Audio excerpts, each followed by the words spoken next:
नमस्कार दोस्तों, स्वागत है आपका।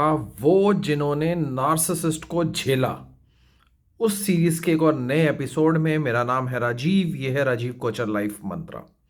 दोस्तों, आज इस वीडियो में मैं कहानी सुनाने वाला हूँ चिराली जी की। महाराष्ट्र की रहने वाली हैं। इनका नाम मैंने चेंज कर दिया उनके प्राइवेसी रीजंस की वजह से। कहानी बहुत इंटरेस्टिंग है, ध्यान से सुनना। इनसे मेरी काफ़ी देर बात भी हुई और इन्होंने बताया कि इनके साथ क्या क्या हुआ, और ये चाहती हैं कि दुनिया को ये पता लगे। मैं हर एक की कहानी नहीं डालता ऑनलाइन। जो मेरे से रिक्वेस्ट करते हैं कि उनकी कहानी डाली जाए, उनकी ही कहानी मैं डालता हूँ। अब चिराली जी जो हैं, इनकी कहानी सुनिएगा। बहुत इंटरेस्टिंग कहानी है और समझ में आएगा आप लोगों को कि किस तरीके से नार्सिसिस्ट पे विश्वास करना घातक हो सकता है और आपके जीवन की दशा और दिशा दोनों बदल सकता है। एक मध्यम वर्गीय परिवार में पैदा हुई थी। माँ, बाप, एक बहन और एक ये थी। इनको नहीं पता था कि क्या नार्सिसिज्म होता है, क्या होता है, क्या नहीं होता। इनको ये पता था कि माँ बाप जो है उनका शुरू से बहन की तरफ ज़्यादा रुझान है, और इनका जो लगाव था वो अपनी नानी के साथ ज़्यादा था। चिराली जी का जो लगाव था वो अपनी नानी के साथ में ज़्यादा था। नानी की जिद पर ही पहले तो इनके माँ बाप इनकी पढ़ाई लिखाई भी ज़्यादा खास तरीके से, अच्छे तरीके से नहीं करवा रहे थे, लेकिन नानी ने ही फंड करा और नानी के ही कहने पर इनकी शिक्षा पूरी तरीके से अच्छी हुई। ऐसे लाइफ चलती रही। उस टाइम पे नार्सिसिज्म नहीं पता था इनको, सिर्फ ये पता था कि बहन की हर ख्वाहिश पूरी होती है। बहन की हर ख्वाहिश को पूरा करने के लिए माँ बाप तत्पर रहते हैं। इनको एक साइड पे कराया जाता है, जो कि अगर आज की नार्सिसिज्म की लैंग्वेज में लेके चलें तो वो गोल्डन चाइल्ड थी और ये स्केपगोट थी।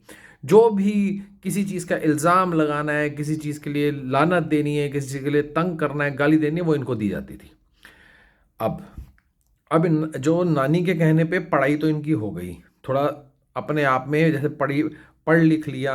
अब थोड़ी बड़ी उम्र में आ जाओ, जब शादी लायक उम्र हो जाती है।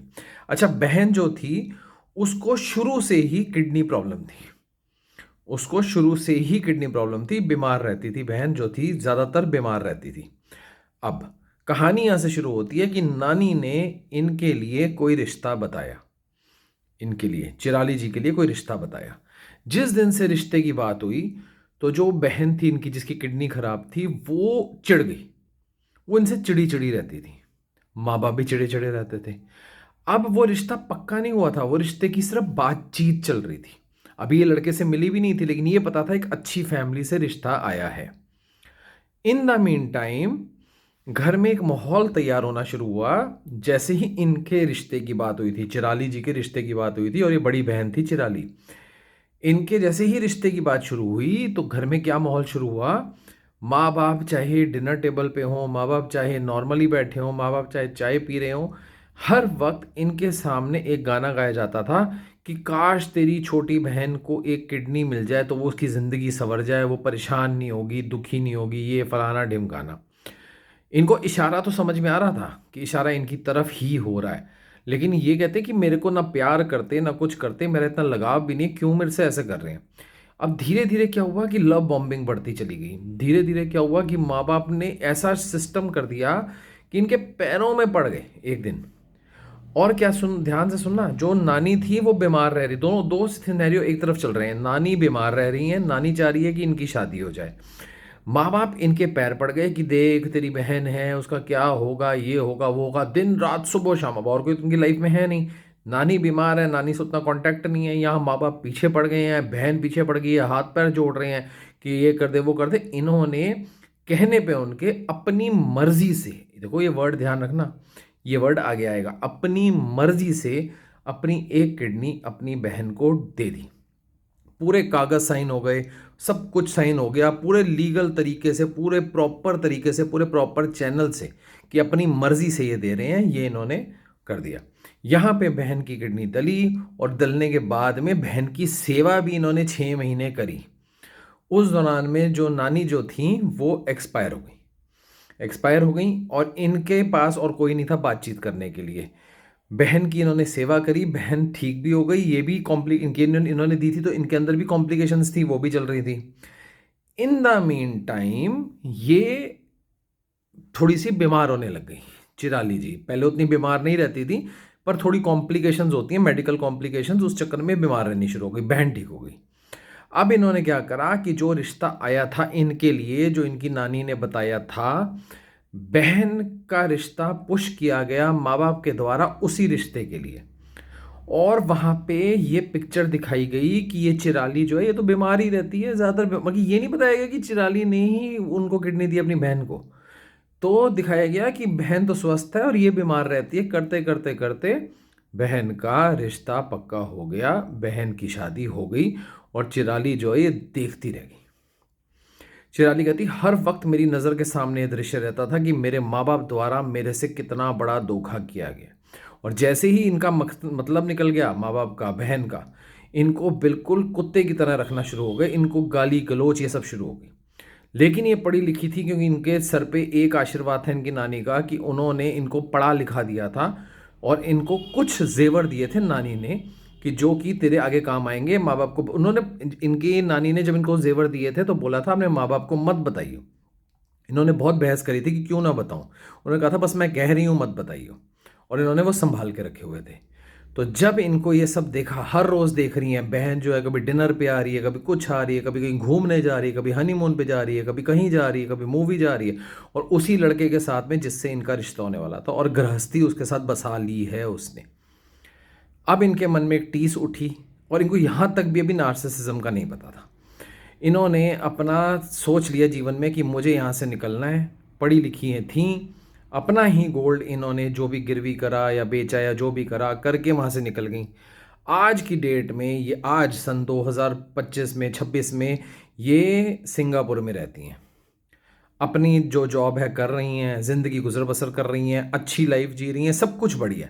पर मन के अंदर एक टीस है। जब आज अपनी बहन की वही फ़ोटोएं देखती हैं उसी लड़के के साथ में जिसके साथ इनकी गृहस्थी बसनी थी, जिसके साथ इनके बच्चे होने थे, उसी बहन के बच्चे उस इंसान के साथ में आज उदास हैं, परेशान हैं, दुखी हैं, कहती मेरे माइंड से ये बातें नहीं जाती हैं। मैं आगे निकल आई हूँ मगर ये बातें मेरे माइंड से जाती नहीं हैं। और जब ये मेरी वीडियोस देखती हैं तो इन्होंने बोला आपकी वीडियोस देखती हूँ तो मैं रिलेट कर पाती हूँ कि कैसा कैसा क्या क्या होता है और मेरे साथ ये सब हुआ है। तो इनका मन भराया तो इन्होंने मुझे कांटेक्ट करा, मुझे बताया, इन्होंने रिक्वेस्ट करी कि ये कहानी मैं आप लोगों को सुनाऊं कि किस तरीके से। और आप ये सोच रहे हैं ना आज तो सिंगापुर चली गई, सेट हो गई है, क्या हुआ? नहीं, इन्होंने बोला बहुत हार्डशिप्स देखी और आज भी उस चीज़ से बाहर थोड़ी निकल पा रहे हैं, उस परेशानी से, उस धोखे से जो माँ बाप द्वारा दिया गया है। और इन्होंने बोला कि आज ये जब कभी मन उदास होता है और कांटेक्ट भी कर लेती हैं तो माँ बाप इन पे इल्ज़ाम लगाते हैं कि तूने हमारा सोना चोरी करा। यानी कि जो इन्होंने चोरी नहीं करा, जो इनको मिला था वही इन्होंने, और इन पे इल्ज़ाम लगा रहे हैं। कहते हैं हमसे बात ही मत कर, इनसे कट ऑफ कर ली।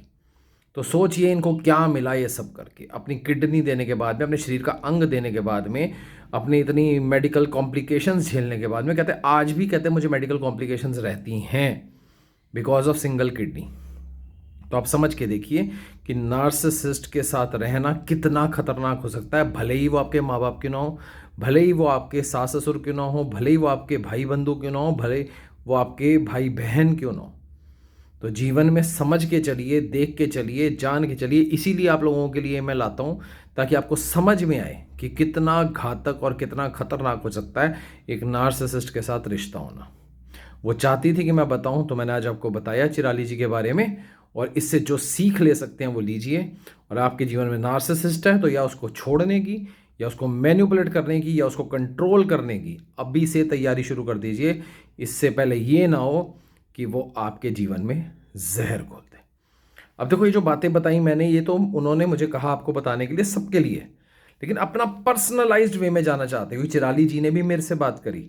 तो जब आप अपना जानना चाहते हैं पर्सनलाइज्ड वे में कि आपके साथ क्या हो रहा है, क्यों हो रहा है, आपको क्लैरिटी नहीं मिल रही, क्लोजर नहीं मिल रहा है, क्लैरिटी चाहिए, नीचे दिए नंबर पर व्हाट्सएप कीजिए, मेरे साथ 1 घंटा बात कीजिए। ये बात ऑनलाइन फेस टू फेस होगी और ये मीटिंग फ्री नहीं होगी, ये पेड मीटिंग होगी। तो जो सीरियसली मुझसे बात करना चाहते हैं वो आएँ और मुझसे बात करें।